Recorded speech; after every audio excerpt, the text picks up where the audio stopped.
Folks, it is Monday, and it is apparently going to be Monday all day long. Hey, y'all, it's Brandon Adams, the host of DawgNation Daily, the daily podcast for Georgia Bulldogs fans presented by Marco's Pizza. You may be noticing that we're just now coming on the air, and it's about 40 minutes after the hour, much later than our normal broadcast time, thanks to a whole host of folks here behind the scenes at DawgNation World Headquarters to help us get some technical difficulties taken care of here, and now we are all set and ready to go for a great show today. Obviously, as you might imagine, a name we have talked about a lot in the past, five-star defensive tackle Trayvon Walker, we will talk a lot about today as he's set to make his announcement on Tuesday. I've also got a really fun picture of Elijah Holyfield I want to show you. Many of you have already shown it to me on Twitter. And we got Chip Towers coming up. So what could be better than that as DawgNation Daily, presented by Marco's Pizza, begins right now. From DawgNation.com, this is DawgNation Daily, the daily podcast for Georgia Bulldogs fans, presented by Marco's Pizza. Here's your host, Brandon Adams. What is wrong with Uga Recruiting? It sort of started out as a very real, earnest, passionate question around the summer of 2017, and it was obviously answered emphatically with the end of the 2018 class, both in December and then stretching into February, that obviously nothing's wrong with Georgia recruiting. Georgia puts together the number one class in the country for 2018. But at the time the question was initially asked, it seemed real. Georgia was ranked, in the 60s and the 70s around this time a year ago last summer. There was some sort of legitimate angst, I think, or at least it seemed legitimate at the time, angst among Georgia fans about what, was going on with UGA recruiting, a far cry from where the 2017 class had finished. In the summer of 2017, heading towards the end of the 2018 cycle, there were some UGA fans that were legitimately worried. In some respects, this summer has almost been a carbon copy of that. Maybe kind of, at least when it comes to one position group. We have talked a lot here on our program about the nature of defensive line recruiting. This is one of those things where it looks like Georgia's had some high-profile misses. It looks like Georgia has not gotten in on some kids that I think some Georgia fans think Georgia should be a part of here, and there has been some reason to worry about all of this. And frankly, if you don't mind me saying so, there's also been a bit of a spotlight, maybe extra attention paid to Georgia defensive line coach Trey Scott. Obviously, at the SEC level, position coaches, while we appreciate their on-field expertise, the main job of a position coach many times is to really be an A-plus black belt recruiter. In some respects, Trey Scott has looked like a guy that's been close but no cigar a few times with some of the high-profile elite defensive lineman names here, and we'll obviously continue to sort of talk about his role in all of this, but there has been some concern this spring and summer about the nature of UGA defensive line recruiting. For his part, Jeff Sentell, our DawgNation recruiting insider, when he's been with us here on DawgNation Daily, presented by Marco's Pizza,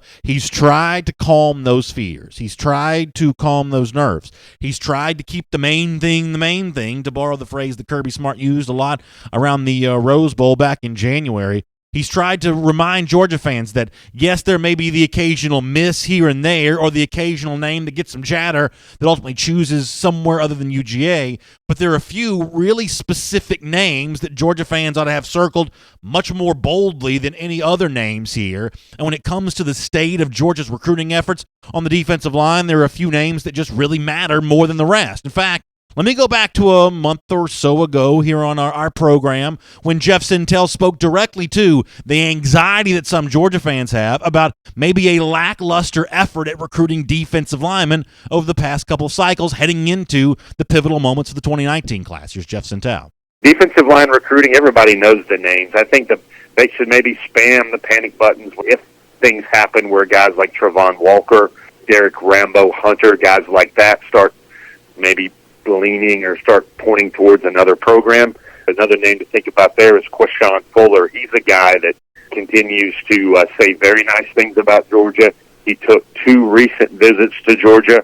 He told me recently that although he is committed to Florida State, he still has Georgia among his top 5 schools, and all 5 schools there are basically neck and neck right now when it comes to his recruitment. All right, close followers of the DawgNation recruiting storylines here will notice that when Jeff Sentell brings up those 3 names, Trayvon Walker, Derek Rambo Hunter, Quashon Fuller, inquiring minds are probably already aware that Quashon Fuller is currently a Florida State commitment. And when Jeff Sentell spoke those words, Derek Rambo Hunter, the strong side defensive end from down in South Florida, wasn't committed anywhere, but now he's at least publicly committed to Florida State here. Remains to be seen if that commitment stands for Derek Hunter, but that was an uncommitted prospect when Jeff spoke those words. Now Hunter is currently committed to Florida State. So of the three names that Jeff said, hey, pay close attention to these defensive linemen. When you evaluate the state of Georgia's defensive line recruiting efforts, pay really close attention to these guys more so than anything else. Two of the three names that Jeff mentioned are currently committed to another school. Only one of those names is an uncommitted prospect for right now. Which brings us back to Trayvon Walker. And many of you are aware, you probably read the story at DawgNation.com. Reports are out there, I guess first reported by Chad Simmons from Rivals, that Trayvon Walker, the five-star defensive tackle, is set to make his college announcement on Tuesday. For those of you that listen to our program every single day, I don't have to tell you what you already know. This is as big as it gets for Georgia. It is the position of need here when you look at what Georgia's about to lose in terms of depth in the future years along the defensive line. It is a elite top-flight player in the state of Georgia here. Everything you want to describe about the nature of this decision, the one that Trayvon Walker is going to make tomorrow night, is just gigantic. I believe, and I know at times I'm sort of guilty of hyperbole here, but I believe that this is the single most important recruiting decision that will be made by anybody as a part of the 2019 class. With all due respect to guys who've already made those decisions like Jaden Hazelwood and Nolan Smith, I know how important they are. Guys that could make their decision, a guy like Derek Booth, or may not even still be in the mix here for Georgia. There are a lot of names of a lot of top-flight players when it comes to Georgia's 2019 recruiting efforts. I don't believe that any of them is more significant potentially than what Trayvon Walker brings to the table. And as proof of my point here, ahead of his decision on Tuesday, let's go back and look at some of the things that Trayvon Walker said to DawgNation before. First of all, when it comes to his recruitment by Georgia, the guy that has apparently led the way in a lot of this has been the head dog himself, Kirby Smart. Here is how Trayvon Walker recently explained that to Jeff Sintel. Trayvon, which head coach plays the biggest role in your recruiting right now? Right now, that stays in contact, Coach Smart. Really? Yeah, Coach Smart. He's just like most of the time when he was on the road, he made sure he get stopped to see me. And he gets on the phone with me just about every week. You know, some head coaches you really can't get that from, but he finds time to make for me. So now imagine how busy Kirby Smart is. Imagine how many recruiting priorities he has to try to manage at once. Obviously, it's almost unfathomable the workload that Kirby takes on any given day. But here's a guy, top defensive lineman in the state of Georgia, one of the best in the entire country, and Trayvon Walker is going to say, hey, you know what? I feel like I've gotten personal attention from Kirby Smart that I'm not getting from other head coaches. Visits, stopping by to see him at school or whatever, contact, text messages, things like that. This is a guy in Trayvon Walker who says, I feel very satisfied with the personal attention I've gotten from the head coach of Georgia. And it goes without saying, you don't get that kind of attention from any SEC coach unless you are just a gigantic, monumental prospect. That's exactly what I believe that Trayvon Walker is, and he's going to make his college decision on Tuesday. It goes without saying that DawgNation is going to be all over that. But it's obviously not just Georgia who's trying to put a big foot forward when it comes to the recruitment of Trayvon Walker. You may remember on our show a few weeks ago, we talked about other schools pulling out all the stops, including Auburn, apparently, as reported by Keith Niebuhr from 24/7 Sports.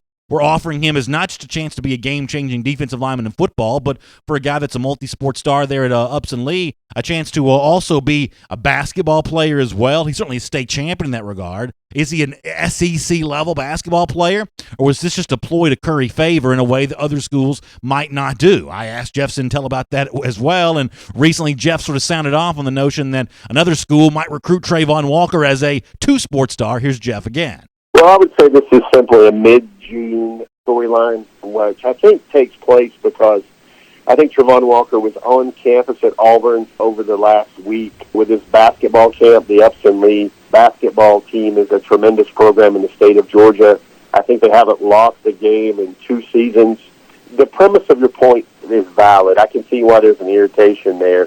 The only thing that Trayvon Walker would do during the winter of his college career by playing basketball is shed a lot of weight, and that's the weight he needs to get ready to take care of the rigors of the SEC in the trenches, and also if he preps for a potential pro career. I just think it's a mid-June storyline. It's a convenient storyline with a 5-star prospect. Yeah, I think Jeff's right about that. I don't think that Trayvon Walker's a serious threat to even listen in on the notion of, hey, come here and be a 2-sport star at Auburn. I sort of file that It's kind of an unserious recruiting pitch by Gus Malzahn and Bruce Pearl, but it does sort of speak to the athleticism that Walker brings to the table. That would even be a consideration. We showed you some video back during the winter of Walker playing basketball, and it's kind of amazing to think that a defensive lineman at the SEC level could move his feet as well as Walker does on a basketball floor and get up and jump the way that he does. This is an athletic defensive lineman, and it's sort of important to kind of keep that in mind. It's probably also important to keep in mind that while I mentioned there the Auburn and what Auburn has done to sort of get in the mix for Trayvon Walker's recruitment, if you follow the message board buzz, Auburn's probably not the foe that Georgia fans have been thinking about and talking about the most. It's probably South Carolina that gets that nod. There's been a little bit of back and forth squabbling between some Georgia fans and some South Carolina fans over Walker here for a while. But if you keep your ear to the ground, it almost seems like there's some South Carolina fans online who are about to sort of wave the white flag here and sort of give the nod to UGA, which sort of brings me to the bottom line of the entire discussion. At times, I'm sort of loath to make predictions because my predictions have a way sometimes of sort of turning out to be wrong, both in terms of on-field results and sort of off-field recruiting battles. But if you really listen to the chatter as of late, it seems like there's reason for Georgia fans to feel good about the decision that five-star defensive tackle Trayvon Walker is going to make on Tuesday. One way or another, whether he chooses Georgia or happens to choose some other school, SEC or not, this is one worth following. This is as big as it gets for Georgia's 2019 class. When you look at the commitments that Georgia already has in place, the thing about the possibility of adding Trayvon Walker would give Georgia a heck of a lot of momentum for the 2019 class at a time when that really starts to matter as the steam starts to build for what could be another top class for UGA. My name is Brandon Adams. This is DawgNation Daily, the daily podcast for Georgia Bulldogs fans, presented by Marco's Pizza. Thanks for being with us. You watch us live on video, 10 a.m., DawgNation Facebook page, DawgNation YouTube page, DawgNation Twitter feed. Know we had a late start today on video, a little bit of a technical issue. Hopefully that's all taken care of, and you notice nothing here but some fun UGA content as we roll on. Chip Towers here coming up in just a moment. Of course, you can also hear us on the radio at noon on Athens Sports Radio 960 The Rep and in podcast form. On demand, anywhere in the world, any time of the day or night. The Apple Podcast Player, the Google Podcast Player for the Android devices, the SoundCloud, the world-famous DawgNation.com. It's just really, really glad to have you here on DawgNation Daily, presented by Marco's Pizza. And speaking of Marco's Pizza, I heard again from some folks on Twitter this weekend that they have grown to love Marco's Pizza and their connection here to our program. And we love Marco's Pizza, too. First of all, because we just love authentic Italian quality pizza. We also love great prices. How about 2 medium, 2-topping pizzas for just $6.99 each? That's what I call saying hello primo. And you can do that at the Marco's close to you by going to marcos.com. It's every store, every day, the Italian way. Check it out online there at marcos.com. Take advantage of that great offer. 2 medium, 2-topping pizzas for just $6.99 each. All right, I want to talk about something here for you a couple minutes on our program that could not be less important, but it's still sort of fascinating to me. Scott Sinclair, and this has sort of become a bit of a tradition here as of late. A lot of these sort of get-together, cookouts, players fellowshipping with coaches at houses. And University of Georgia strength and conditioning coach Scott Sinclair becomes the latest SEC coach to kind of put a photo out there of some players coming over to his house and enjoying a little food and fellowship. And I want to show you, for those of you watching on video, I want to show you this picture on the screen. And if you're listening, I'll do my best to try to describe this. But here's the picture from Scott Sinclair's house, and he writes on Twitter, 128 burgers, 30 hot dogs, ice cream, and great fellowship with the guys. There's that word again. Hashtag football UGA, or I should say he tags football UGA and then says, hashtag attack the day. Now, you see an entire collection of football players here, including on the right side of your screen, Jake Fromm. You can't really see the non-throwing hand, I guess, so you can't really tell what that looks like from Fromm in the picture, but it's really the left side of the screen I want to show you. In fact, I think that we can even zoom in on Elijah Holyfield here, seated at the couch. Look at those arms. I mean, he looks like the WWE champion in this photograph. Now, I know that there has been some photos already from Elijah over the course of the offseason that gotten some attention. Some of those may have been photoshopped.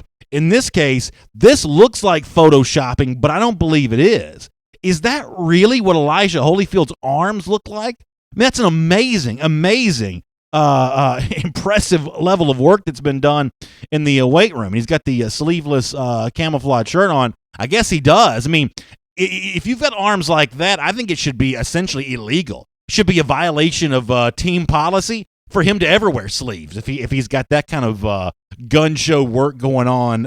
So apparently Elijah Holyfield has really been taking care of business in the weight room. And I know for a lot of Georgia fans, that at least sort of builds to some excitement about what he might look like in summer practice when it gets ready to start here. And really just a few days away from Georgia practice getting going here. And those arms, a big reason why Georgia fans are excited about what Elijah Holyfield is going to bring to the table. And among Holyfield's admirers, I guess you can count Georgia coach Kirby Smart. Here's what he said about the way that Holyfield's been working when he spoke about the Georgia running back during spring practice. Here's Kirby Smart. He's a workhorse. He's a tough guy. He's physical. He's extremely competitive. I thought he grew up his second year because he contributed on special teams. His first year, I don't think he knew how to contribute on special teams.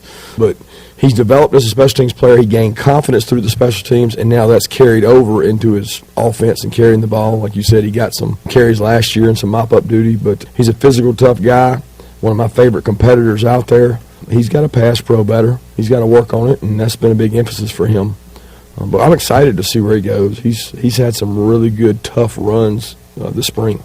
Yeah, really good stuff there from Kirby Smart describing Elijah Holyfield and the toughness that he's shown on the field. Holyfield himself has talked about, how much he loves being a tough running back, likes being known that way. And it's sort of easy to understand why Elijah Holyfield would embrace toughness when you're bringing that kind of what just appears to be strength to the table. Why wouldn't you want to lower your shoulder and try to create contact? It's usually going to be to your advantage. So for those of you who are listening to the show, you didn't get to see the picture, maybe we can put a link to it. We post the show at the world-famous DawgNation.com. But pretty impressive workout regimen apparently in place for Elijah Holyfield, at least based on that photo you saw right there.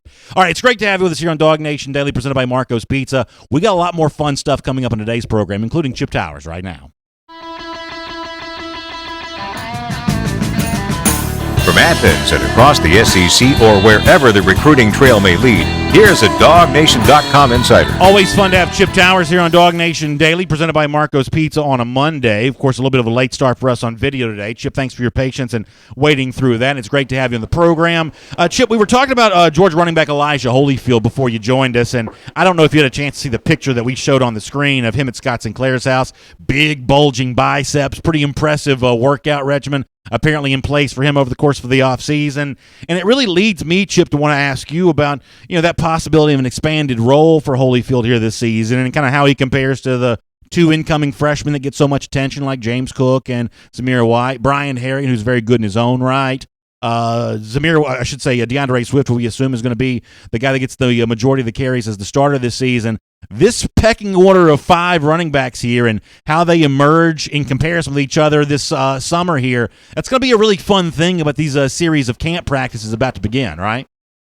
Oh, gosh, yeah. Look, here's what the reality is on Elijah Holyfield. As we enter fall camp and we're just, a week or so away here, he's your number 2 tailback, without question. And if you look at Georgia's, history period, but just going back to just last season, your number 2 ball carrier, which would have been Sony Michel, carried the ball 156 times. So that's where he is right now. And certainly, I think Zamir White and James Cook and then certainly Harry and all these guys are competing for those repetitions. But I think it was pretty clear that we left spring practice, and that was Elijah Holyfield's spot. And I guarantee you now, what I know about Elijah, and talking to him briefly down there at Camp Sunshine was the last opportunity I had to talk to him.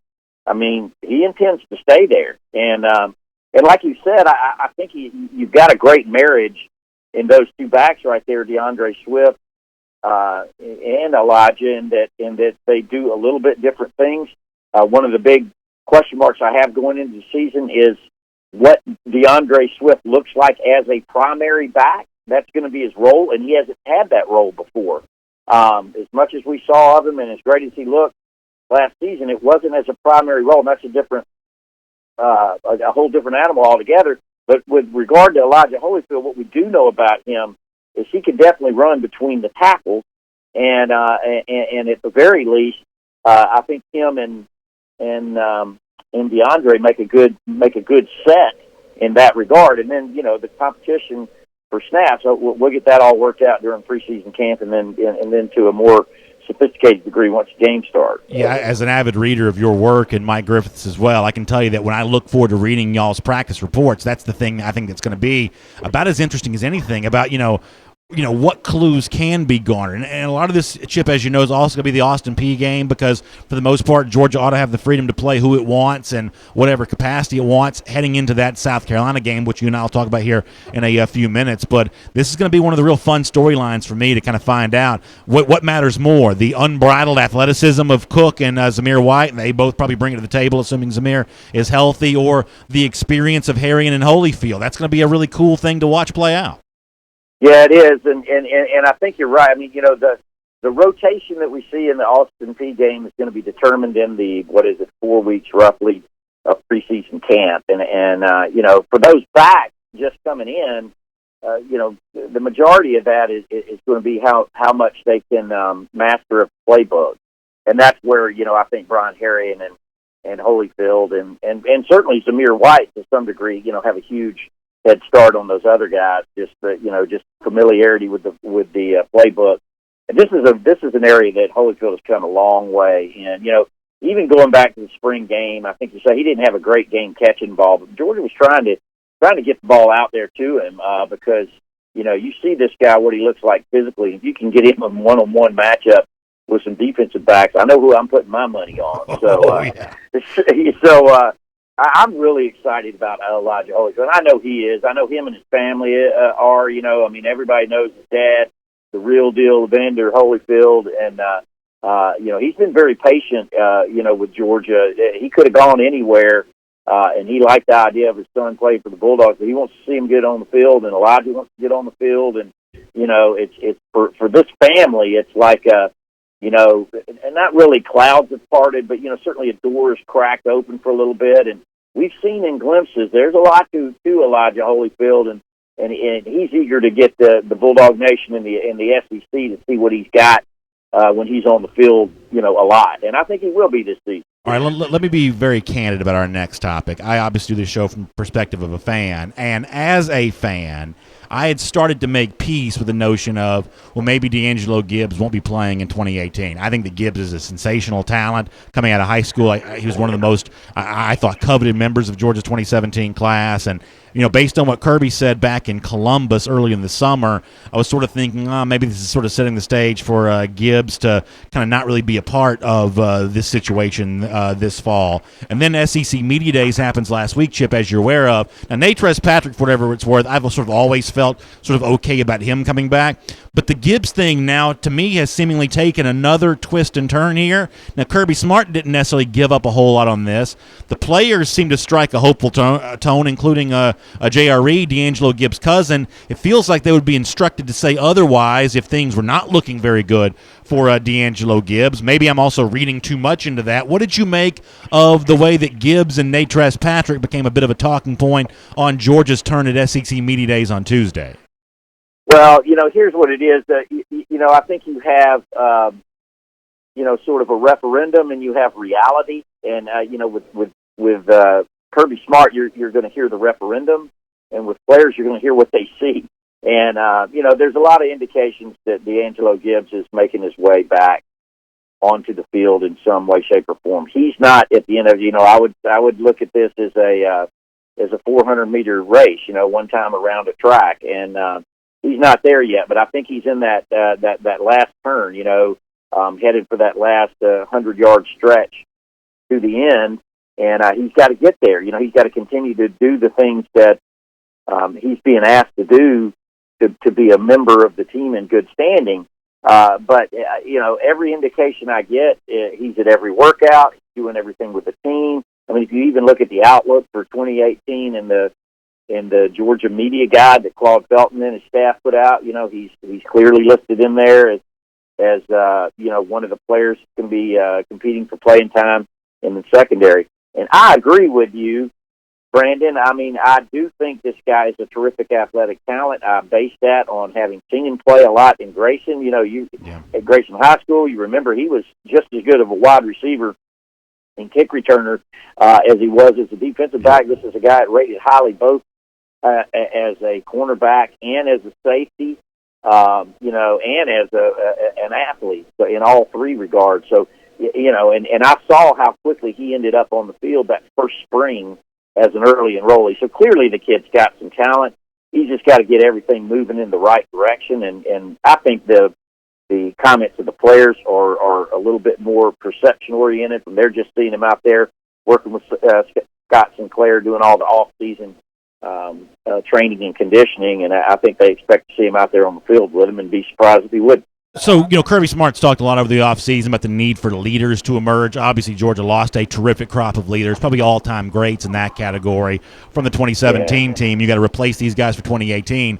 I don't know if Jonathan Ledbetter is that guy because I'm obviously not behind closed doors, but he could certainly play that role in a movie, could he not? He looks the part. He sounds the part. I mean, he's clearly got the fake it till you make it part down right if he's not truly the leader yet, because at SEC Media Days last week, he certainly he gives off that leadership vibe, does he not?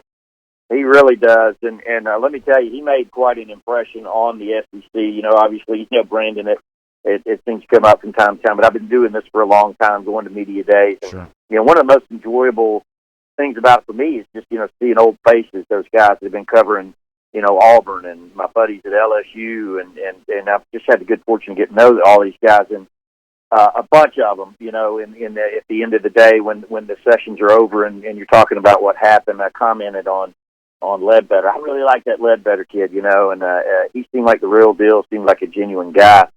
And the thing I'm having to remind him of, because story, when you bring those kids to SEC Media Days, their stories sort of circulate around the rest of the league, stories that those of us who follow the team closely, fans and reporters, we know all these stories, but they float around, and they just love his story. He has a great story. Everybody loves a reclamation project. Everybody loves a comeback story, and that is what you have in Jonathan Ledbetter. And here's the thing that I think is almost getting forgotten about him. He is an exceptional football player. Mm-hmm. He is a all-SEC caliber defensive end. There were times last year that he was unblockable. Yeah. And I mean that sincerely. And I think as a senior, that we're even going to see more of that. He's really excited. Georgia's going to be doing a lot of different stuff with him. They're going to pop him out there to outside linebacker a little bit. They're going to sneak him in there into the 2 and 3 technique now and then, and see if they can't get some uncanny speed and that swim move that he has. Mm-hmm. I expect big things from Ledbetter. That's football side of it. The other side of it, Georgia is in desperate look for leaders, okay? Because that was the quotient that put Georgia in another stratosphere last year. They had essentially the same team they had the year before. Kirby talks about this all the time. Well, you lost 37 lettermen, off of last year's team, and it was just a special group. How important was that to Georgia winning 13 games? I don't know. A lot of it had to do with Sony Michel, Nick Chubb being special players, and Javon Wims being able to catch anything in his area code, and that unbelievably special defense, that second line in particular, the linebacker core. All that is part and parcel of it. What we don't know is the intangible of that leadership. And that's what Kirby and them will be working on, really, really hard, in particular in these first couple of weeks of camp.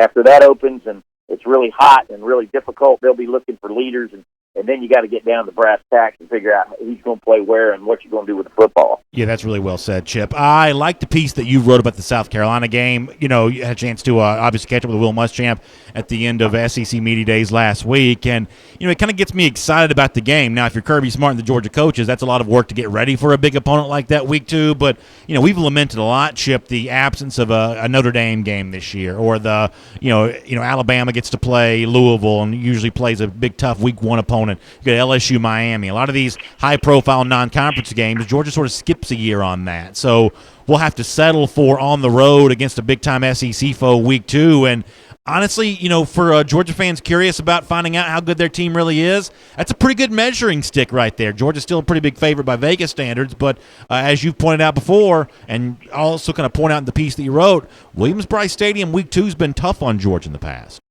Boy, they really, really have. If you go back and look over the history, which I did, and if your listeners hadn't had a chance to read it, I would urge you to go to DawgNation.com and look that up. Absolutely. I don't have it in front of me, but the numbers on that game are astounding on how close it's been, how competitive it's been. Georgia has taken powerhouse teams up there and fought, for their lives and just come out ragtagged and victorious sometimes not. So I see that game always. I have a bunch of family that lives up in Columbia. They just so get up for the game. Being early in the year, as I've said here before, it's so hot. I don't know that it's hotter in Columbia than it is Athens, Georgia in early September, but it sure does seem like it. And a lot of times we've run into violent thunderstorms over there. You think the 2002 game that Pollock's famous for got delayed by lightning, the game that, the Gurley game they call it, where, he didn't get the ball on 4th and short or whatever it was, was delayed by rain. It's because it's always so hot over there. And they haven't had their hopes squashed yet. That's what happens when you meet them later. South Carolina's usually out of the picture in the SEC, where they're picked number 2 this year, and for good reason. And they got Georgia coming at home. They're going to be fired up for this game, and Georgia better be also. Let me squeeze in one quick final question here. You got some quotes from Greg McElroy, the SEC Network analyst, on Jake Fromm, and I won't get this quote exactly right. I'm going to have to end up paraphrasing it. But McElroy says something to the effect of, Fromm's kind of quarterback that can beat you with his brain. And I thought that was kind of a really interesting phrase from McElroy to use there, because when I think about the difficulty of game planning for Georgia's 2 quarterbacks, now Fields is also, I believe, a bit of a student of the game based on what I've heard about him. But in terms of Fromm, who got a year's worth of experience as a freshman in 2017, game planning against him also means thinking about his sort of counter move to the initial defense you show him. And that's a big part of what Fromm brings to the table this season, right? Yeah, he really does. I always enjoy talking to Greg McElroy. I think this is kind of a little bit off subject, but I really think the SEC Network has assembled a really good group of analysts. These guys know the league like the back of their hand. Marcus Spears and Greg McElroy and, Georgia's own Matt Stinchcomb and Pollock was there. These guys really know the game well, and so I managed to catch Greg in an aside on in the back of the room, and me and just a handful of other writers, saw him sitting there, and we pounced on him, and so the discussion started with it's the year of the quarterback in the SEC, and a lot of people are talking about Jarrett Stidham and Drew Lock and Jake Bentley, and Jake Fromm is in that conversation some, but clearly Greg McElroy doesn't think he's in the conversation enough, and he just raves when he gets on this kid. And the thing about Greg, he's a film junkie. They sit in there, they have access at the SEC Network to everything that the coaches and players have, so they can sit there and watch that stuff until the cows come home. And he just loves what he sees from Jake Fromm. And it's you get a lot of talk about his arm being a weakness, or the fact that he's not in a throwing offense. But the thing that gets forgotten about, he comes up there and he earned this right last year as a freshman with audibles in his pocket. He's given the leeway from Jim Chaney that he can check right to left, he can check out a run and into pass, and vice versa. And they run a lot of pass options, so he's making a lot of decisions on the field, and he's just amazed with how well the number of good decisions that he makes. They just put a plus and minus on every play, and he says his pluses are just out of the world. And he can throw the ball too if Georgia intends to do that. They're always going to be a run-first oriented team, but if you just look at his touchdowns to interceptions ratio and that third down QBR, this is a stat that I don't think it's talked about enough. What he does on third down in particular is uncanny, unmatched in the SEC, and for that reason, I think at the end of the day, depending on how Georgia does this year, he may end up being considered the best quarterback in the SEC, but that'll be determined on the football field this fall. Really good stuff, Chip. Thanks for being here with us on DawgNation Daily, presented by Marco's Pizza. I'm looking forward to reading a whole bunch more from you coming up here at DawgNation.com, and of course, we'll look forward to speaking to you again on our program again very soon as well. All right, see you, man. Let's take a look around the rest of the league. This is SEC Through. Yeah, really fascinating stuff. And if you haven't read what Chip wrote about Jake Fromm and what Greg McElroy had to say, I think it's really interesting. And I think it does speak to one of the things that makes Fromm really tough against these opposing defenses. And We saw some of that, I think, during the Rose Bowl, and listen, y'all know I'm not X's and O's expert. I'm not a former quarterback. There's plenty that Jake Fromm does in a football field that I couldn't even begin to explain. But you do see, especially when you go back and rewatch some of the TV broadcast stuff, these moments when it's obvious that Fromm sort of checked from one play into another, from pass into run or from left side run to right side run. And it's that ability to sort of understand the field and read the field that I do think makes Jake Fromm a pretty impressive quarterback. There are some guys who will throw the ball farther, and there are some guys who will throw the ball harder. In fact, some of Fromm's Georgia teammates, both past and present, you may be able to say that about. But in terms of really seeing what's going on the field and making a good decision, Fromm is really tough in that regard. It's one of the reasons why I think Georgia fans are excited about he and Justin Fields. Now, Fields may truly emerge as I mentioned a moment ago, his own sort of version of the student of the game. He seems pretty attuned to that world himself. But as a first-year player, the odds are he's probably a little farther behind on that than what Fromm is going into his second season, which is why both Fromm and Fields, in their own regard, are pretty dynamic weapons here. All right, let's shift gears here. Let's do our SEC through. Let's take a look at what's happening around the SEC, and I want to go back to where we finished things off on Friday. The SEC media in place for SEC Media Days does cast their votes for all-conference, predicted order of finish here. I want to do the conference stuff in a moment in terms of the players. Let me start with how the media sees the East and the West showing up here. In fact, we have a handy little graphic we can use to kind of give you an idea of this. Let me start with the East here. Georgia gets 271 first-place votes. South Carolina does get 8 there. Florida gets 4 first-place votes. And then you got Missouri, Kentucky, Tennessee, and Vanderbilt. Kentucky and Tennessee both got a first-place vote.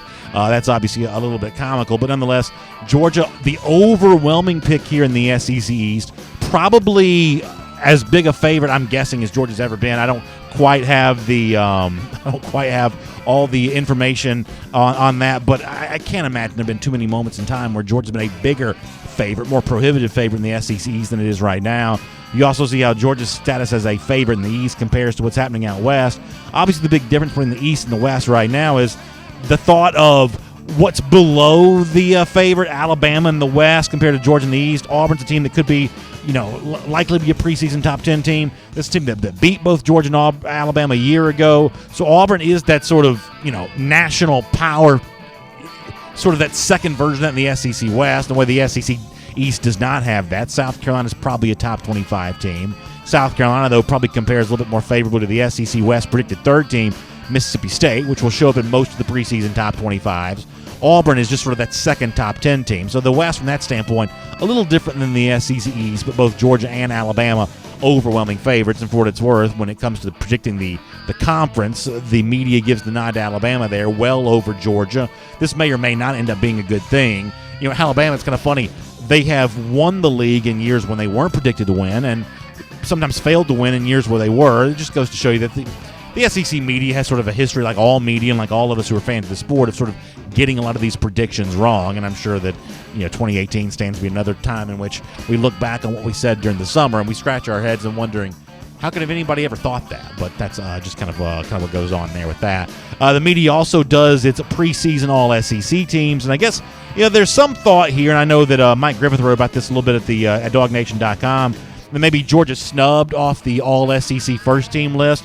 No Georgia player on that first team list. You do have Georgia players on both the second and third team offense. Fromm's a third team quarterback.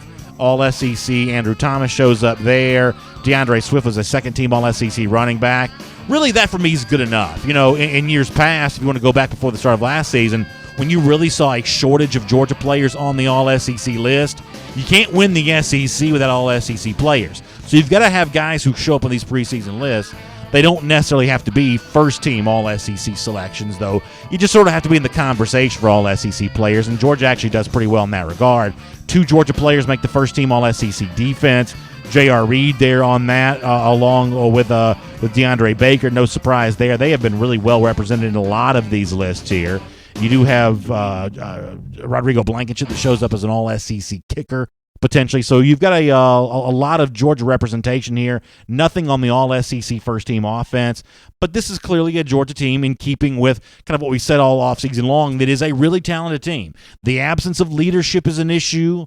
We mentioned that with Chip Towers when he joined us a moment ago. But in terms of sort of the raw talent, the guys who are able to step up into expanded roles and do big things this upcoming season, I believe that the preseason All-SEC vote, even if it's a shortage of first-team guys, I believe that it demonstrates a team that's very much in the thick of competition and discussion when it comes to the SEC this season. I feel very good, in other words, about where Georgia is as we head towards the start of practice, which really should be just a few days away. With that in mind, we'll say that is your SEC through. All right.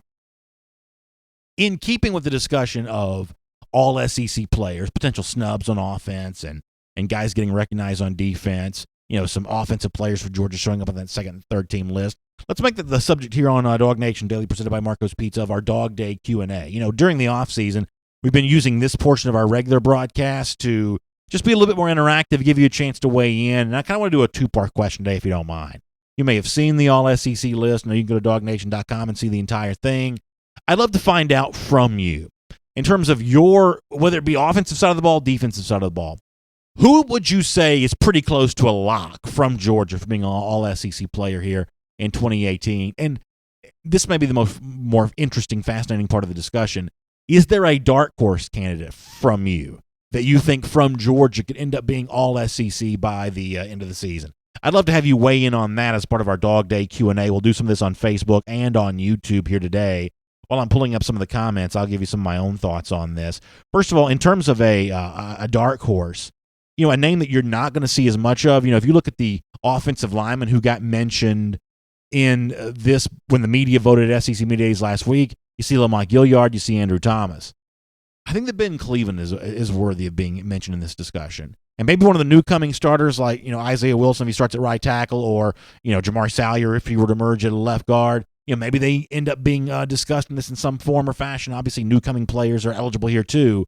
But Cleveland, who really showed out a bit at the end of last season, especially I thought in the SEC championship game, I think it would be interesting to see if Ben Cleveland's one of these guys that, lives up to it and gets a chance to really show off, maybe make some All-SEC lists by the end of the season. He may be one of my dark horse names here. I'd love to have you weigh in on yours. Christopher Smith on Facebook says DeAndre Baker is his lock to make the All-SEC team. And, yeah, when it comes to the Georgia list here, I don't know that anyone is more of a lock, seemingly, than what DeAndre Baker is. And, he's been sort of praised by the sort of rank-and-file fan, Pro Football Focus, which is more of a sort of an analytics, film room-based, measurement and evaluation. They put some stats out recently about just how effective he was at limiting pass receptions on his side of the field a year ago. So when you think about those locks from Georgia to be an All-SEC player, DeAndre Baker may be the most likely name of anybody on there. Good answer on that, Christopher Smith. Matt Rukavina says, I'd love to see Ben Cleveland get that nod there for the All-SEC team. Yeah, I know for a fact he's one of the more popular guys, and I think a lot of Georgia fans would feel that way as well. Sean B. Good on Facebook, or I should say Bedgood, pardon me, Sean, mentions Tyler Clark. Yeah, Tyler Clark is one of those names that if you asked me back in, like mid to late October to sort of look ahead to the upcoming year, I don't know that Clark would have necessarily been the name that I would have said there in that regard, but in terms of how he plays in the Rose Bowl, I mean, that was, on the biggest stage imaginable. He has about the biggest coming out party anybody could ever have in terms of really gaining attention. I don't know yet that the SEC media or even the national media has noticed that yet, but I believe a lot of Georgia fans are looking at him as one of those highly productive defensive linemen. Not just one of those guys that has good film, but also produces stats as well, gets after the quarterback. He certainly spent plenty of time in the backfield against Baker Mayfield in Oklahoma in the Rose Bowl. So, Sean, I think that's a great answer to include on this list. I like Jordan Perry here. This is a great answer. How about Richard LeCounte as a dark horse? All-SEC safety nod for Richard LeCounte. First of all, that's a great example of what a dark horse would be, just given the fact that, once again, the SEC media, by and large, is not paying attention to Richard LeCounte. But Georgia fans obviously know what he brings to the table. They know him as the top leader for Georgia's 2017 class, and they know him as a guy that has shown some flashes of having the athleticism to also go along with that there. I think that's a really good name. I see no reason as a sophomore why big things shouldn't be expected of Richard LeCounte. And if you're looking for a definition of what dark horse potential All-SEC would be, Richard LeCounte seems to be a pretty good example to be that guy. All right, we will get ready to wrap up our regular broadcast here. We'll take more comments. And by the way, if you're listening to our show either on the radio or in podcast form, you want to weigh in on our Dog Day Q&A as well, you can certainly do that by reaching out to me on Twitter at DawgNation Daily. I will also tell you as we close out our show the way we do each and every day, we like to do our Gatorade countdown. We just believe that good Georgia fans are Gator haters, and those lousy, stinking Gators, we think, are going down again 96 days from right now. It's our Gator Hater Countdown. We do it every single day here on DawgNation Daily, presented by Marco's Pizza. So tomorrow is the big day. Trayvon Walker, the 5-star defensive lineman, as we discussed off the top of the show, will make his big-time announcement on Tuesday night. DawgNation is going to be all over that. It starts tomorrow morning at 10 a.m., and the great news is, for those of you that watch the show on video, we'll start on time tomorrow. We'll have no technical issues. We'll have Jeff Sintel on the program. It's part of our Marlowe's Tavern Tell-All, and we will get into the subject. Hope you'll join us then. It's DawgNation Daily. Have a great day, everybody. And on video, once again, sorry for the late start, y'all. Really appreciate your patience on that. Thanks for being with us for what I thought was a pretty fun broadcast in the Trayvon Walker stuff. We do have some time, even though we're late, to take some comments here. So we can talk some Walker. We can talk some all SEC stuff. We can do anything you want to do, really. And we'll do it on YouTube as well as Facebook here. Let me say hello to our YouTube audience here. I spoke to the Facebook guys and gals a moment ago over here on the YouTube side of things. Dapper Dan responding back to the Richard LeCount talk from a moment ago. And by the way, Enrique Murillo's got an interesting comment that I'll read in a moment. But Dapper Dan says, LeCount is coming to play out of his mind this year. He might get a targeting call. Could lead the team in picks and be high on the list for tackles. The kid's going to be flying around. Yeah, I really I like Richard LeCount as a name and something like this. Because, listen, this is one of those things I want to do some research on. I just haven't had time to do it yet. My guess is there's probably no shortage of SEC guys at the end of the season, all SEC players, that were not on the preseason list. And my reasoning for assuming this is, maybe I'm wrong. Maybe there is a stronger correlation than I believe. But I think if you look at the SEC, you see a lot of this. You see very good young players that are brought into the league. I'm thinking about, like Vernon Hargraves at Florida, who was already a good cornerback in his freshman season, or like Greg Little at Ole Miss was already a good offensive lineman in his freshman season. This league recruits at such a level that there are going to be a handful of freshmen every single season that don't need seasoning. They don't need, they don't need reps. They don't need to grow into a role. They're just good right away because they're good football players. So my guess is the SEC's probably got a lot of postseason all-conference guys that don't show up in the preseason all-SEC list for that reason. And you've got programs like, say, Alabama, for instance, and what we think Georgia's growing into, where really good players don't have a chance to play a lot. You may be a freshman and a sophomore waiting your turn. You finally get on the field as a junior. You don't show up on preseason all-SEC lists because you haven't played before, and yet you end up making the postseason, the real team, the end-of-season all-SEC list, because that's how good you actually are. Maybe if I do the research on this, I'm going to find out that the correlation is a little stronger than I think it is.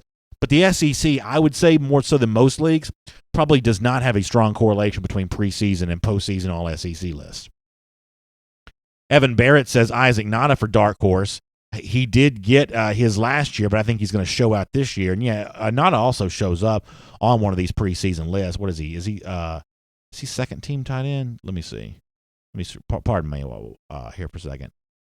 Yeah, Isaac Nada is second team all SEC tight end. So the league itself, the media that covers the league anyway, kind of getting a bit of a nod there.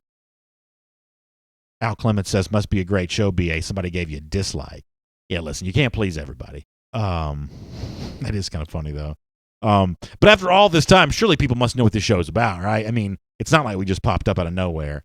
But 100% approval has never been my goal. It's to satisfy the people who enjoy it. So I don't spend a whole lot of time trying to satisfy 100% of the population because, honestly, I know that I can't. Ooh, good name from Diedrich Frazier. Monty Rice is a dark horse. I'm not telling you he will be all SEC, but that's the kind of example of someone that really could really emerge in that role. Diedrich, great answer. I also was going to mention Enrique Murillo, who said, how about Demetrius Robertson as a dark horse all SEC pick? I love the thought process behind that, too. That's really fun. Army Dog Charlie says, we love you, BA, and the show. Army Dog, thanks so much for that. Really appreciate those kind words. Y'all are always incredibly kind. I really appreciate that. Let me hit a couple more of the Facebook comments. We'll come back to YouTube in a moment. Jay Wise talking about Rodrigo Blankenship. Yeah, he's one of those guys going to get a lot of love. Alan Verbanchik says about Lamont Gilliard having some trouble against Alabama. I don't know personally how much you blame Lamont Gilliard for that, but it is pretty obvious that Deron Payne and Raekwon Davis had very good days against Georgia. They were really, really dominant against Georgia in that national championship game. I guess at least some of that has to go to Lamont Gilliard. But, that's a tough one-on-one battle. I'm not telling you that Georgia shouldn't expect to see their guy go head-to-head with those two big behemoths and come out okay in that regard. I'm just saying that's a pretty tough battle to be in there. But it is pretty obvious that Davis and Payne both had good days for Alabama against Georgia. It's one of the reasons why we are frankly so eager to pay attention to Trayvon Walker's announcement tomorrow night, and we talk up defensive line recruiting on the show all the time, is because that's a position that just wreaks havoc on a football field. Everything has changed when a defensive lineman's getting that interior penetration. So, yeah, that's certainly fair.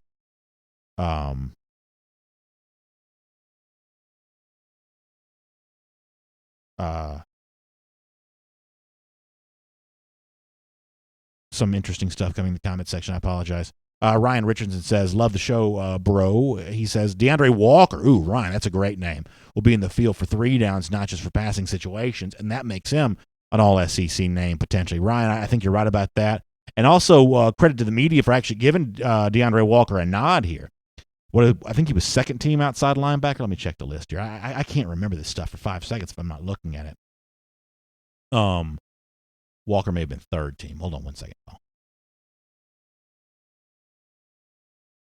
I thought I saw him. Maybe I didn't. I thought I saw DeAndre Walker. Some of y'all that know the list better than me. Didn't DeAndre Walker make one of these teams? Y'all can weigh in with me on that. But yeah, I mean, listen, this is going to put up big numbers in situational moments, say a year ago. And as our buddy Mike Johnson told us, you got to be careful with those situational stats because it's actually sometimes harder to produce in more time because you have to have sort of a different level of stamina. That it's actually it's not a given. In other words, that you go from good stats in situational role to even better stats in an expanded role. You're just going to be asked to do a lot more things. But credit for the media for even being aware of DeAndre Walker, who goes from kind of a backup role into a starting role here this season. And a great comment to the commenter who brought him up. Dexter Eady with a funny line. He says, I can't wait to see how our big offensive line looks against Austin Peay. They might turn and walk away. Yeah, I mean, this is one of those moments, if you're Austin Peay here, and I actually, sort of feel sorry here in this regard, where you cannot simulate that in practice. For those of you that played high school basketball, did y'all ever do this thing where when you're going to play I grew up kind of in the country. I'm from Gainesville, Hall County, and it's sort of more like an Atlanta suburb now, but when I grew up there, it was like really the country. We didn't grow them very tall. I'm 6'2". I was like the tallest person in my, among the taller people in the entire school. Some of these big metro Atlanta teams have really tall basketball players.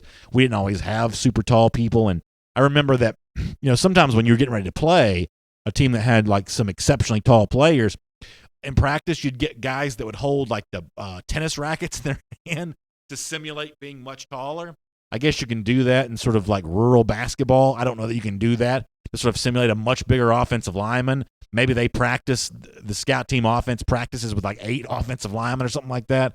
That may be about the only way to simulate the size that the Governors are going to deal with when they have to deal with that Georgia that Georgia offensive line. Kibo Weir says, another good talk, BA. I have work tomorrow for the commitment. Might sneak to the bathroom to watch. Well, Kibo, we're glad to have you check in when you can. JY says, DeAndre Walker is preseason All-SEC. Yeah, I thought I saw him. I just sort of missed him when I was scrolling there a moment ago. I told y'all that 2 things that I'm not particularly good at is talking to y'all while also simultaneously reading and talking to y'all while also simultaneously talking. Or I should say simultaneously typing. Those are 2 things that are hard for me to do at the same time. Nick Stanford says that J.R. Reed's an outstanding signing by Kirby Smart. Really is. It's one of those waiver wire additions that I sort of talk about sometimes, and I guess Demetrius Roberts may be the latest example of that. The analogy that I use is I'm a terrible fantasy football league player, but I do know this. I've been a part of enough leagues to know that the league is never won by the person who drafts the best. Everybody for the most part has an equal draft. The snake draft sort of ensures that.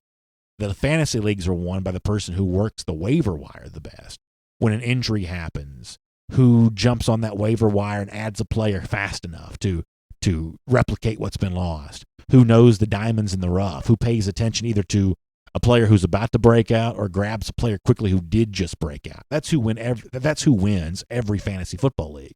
And that's what Kirby Smart's off seasons in some ways seem to work like. Not a perfect analogy, but you get where I'm going here. No one was talking about Brian Herrien. Kirby Smart knew that he was great. He added him post-signing day. Murray Smith became Georgia's defensive MVP, a guy that was added post-signing day. Obviously, some people weren't thrilled with Georgia's offensive line play in 2016, but Tyler Catalina was a guy who was added as a transfer and became Georgia's starting left tackle.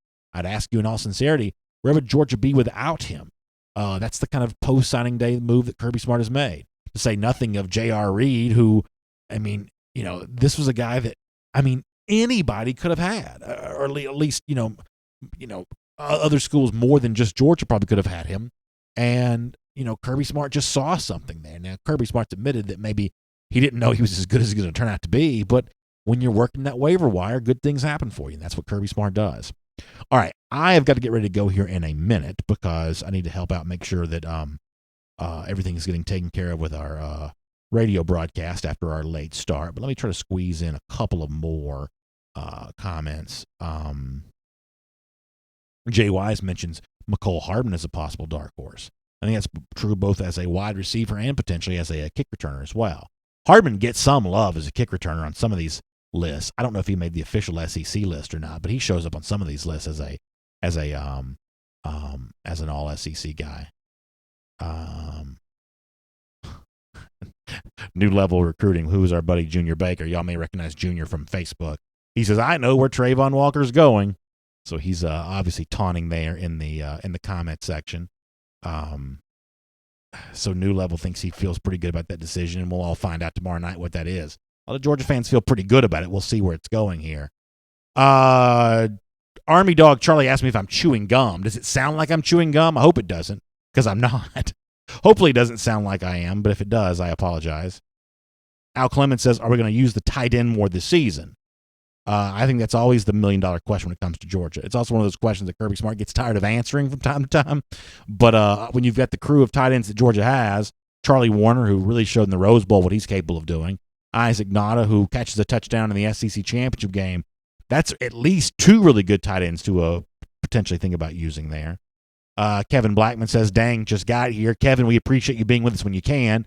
Sorry you weren't able to be here earlier, but thanks so much for checking in when you can. And I've said this a million times before. I know that many of you, can't watch for the full hour every single day. That's why some of you go back and either rewatch the show again later on or listen to the podcast, or you just check in for a few minutes when you have that time available to you. We don't ask for you to be here every day. We like it when you are. Our commitment is that we'll be here every day. We'll be here every day, and you get here when you can. That's always kind of our rule around here. Eric Smith says Tommy Bush could be a factor at wide receiver. Actually, he used the word force, which is really interesting. I think that Eric's obviously thinking about the body type that served Georgia well with Javon Wims a season ago. The fact that Bush sort of looks like a bit of a archetype in similar stature there in that regard. That's pretty interesting to think about. I'd love to take comments longer. I do need to help out my friends here behind the glass here for a moment. So let me hop off and tell you that we'll be wall-to-wall with Trayvon Walker tomorrow. We'll talk more about that on tomorrow's show, including having Jeff Sentell here live tomorrow morning as part of our Marlowe's Tavern Tell-All. And you better believe we'll be peppering him with a whole bunch of questions about the number one defensive tackle in the state of Georgia. Trayvon Walker set to announce tomorrow night. It's going to be a lot of fun. And listen, it's here, y'all. We got the reveal of the new facility coming up here soon. Georgia starting practice here coming up soon. We're going to have commitments falling into place. That sort of long, arduous off season, it's over. It is over. It is nothing but downhill from here.